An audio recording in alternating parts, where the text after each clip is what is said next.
बिल्कुल, अब आगे बढ़ेंगे। यूपी नगर निकाय चुनाव के लिए लोगों को अब और इंतजार नहीं करना होगा। एबीपी गंगा को सूत्रों से मिली जानकारी के मुताबिक निकाय चुनाव की तारीख सामने आ चुकी है।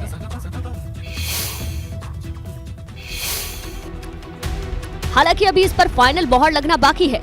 सूत्रों के मुताबिक यूपी में इस बार नगरीय निकाय चुनाव आगामी दिसंबर में 4 चरणों में करवाए जाने की तैयारी है।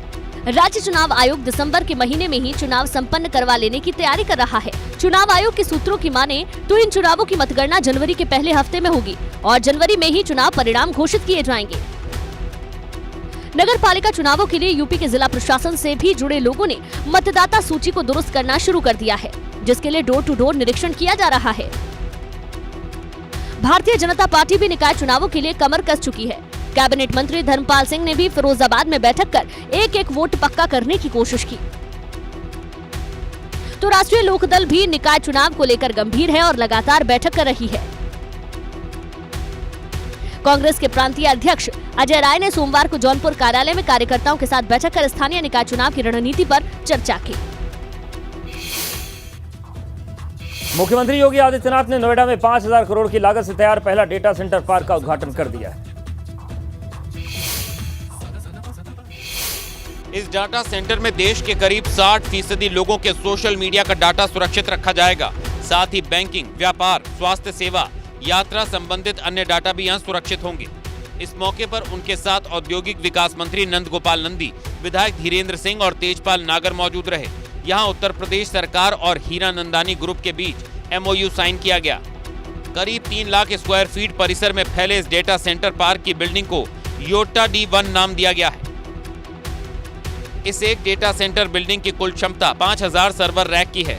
साथ ही 28.8 मेगावाट IT पावर की सुविधा है। इससे तकरीबन 48 घंटे का IT पावर बैकअप मिल सकेगा। सोशल मीडिया पर कई तरह के ट्रांजैक्शन किए जाते हैं, जिससे अलग अलग तरह की बहुत बड़ी मात्रा में डेटा निकलता है। डेटा सेंटर नेटवर्क से जुड़े हुए कंप्यूटर सर्वर का एक बड़ा समूह है। डेटा सेंटर में इसी डेटा का स्टोरेज, प्रोसेसिंग और डिस्ट्रीब्यूशन किया जाता है, जिसका इस्तेमाल कई तरह की कंपनियां करती हैं। तय परियोजना के मुताबिक कुल 6 डेटा सेंटर बिल्डिंग बनाई जानी है। इलाहाबाद हाईकोर्ट में आज ज्ञानवापी मामले की सुनवाई हुई। हाईकोर्ट को तय करना है कि वाराणसी जिला कोर्ट में दाखिल मामले की सुनवाई हो सकती है या नहीं। हाईकोर्ट में आज केंद्रीय संस्कृति मंत्रालय की आर्कियोलॉजिकल सर्वे ऑफ इंडिया यानी ASI ने एक नया हलफनामा पेश किया। हाई कोर्ट में सुनवाई के दौरान ASI के डायरेक्टर जनरल ने बंद लिफाफे में अपना हलफनामा कोर्ट के सामने पेश किया, जिसमें कहा गया कि कोर्ट अगर आदेश देती है तो ASI ज्ञानवापी परिसर का सर्वे कर सकता है। अनुमति दी गई, हमको निर्देशित किया गया, तो हम ज्ञानवापी परिसर का और विश्वनाथ मंदिर का सर्वे करके माननीय न्यायालय में रिपोर्ट प्रस्तुत कर सकते हैं। पिछली सुनवाई में जवाब दाखिल न करने पर कोर्ट ने केंद्रीय संस्कृति मंत्रालय पर 10,000 का हर्जाना लगाया था, जिसके बाद ASI के DG ने व्यक्तिगत तौर पर पेश होकर हलफनामा दाखिल किया, जिसके बाद हाईकोर्ट ने ज्ञानवापी केस के सभी पक्षों को हलफनामे का अध्ययन करके 10 दिन में अपनी राय दाखिल करने का वक्त दिया है और अब 11 नवम्बर को हाईकोर्ट में ज्ञानवापी मामले की अगली सुनवाई होगी।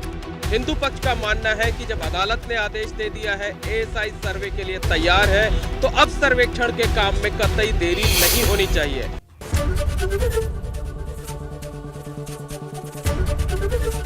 ABP गंगा, खबर आपकी, जुबान आपकी।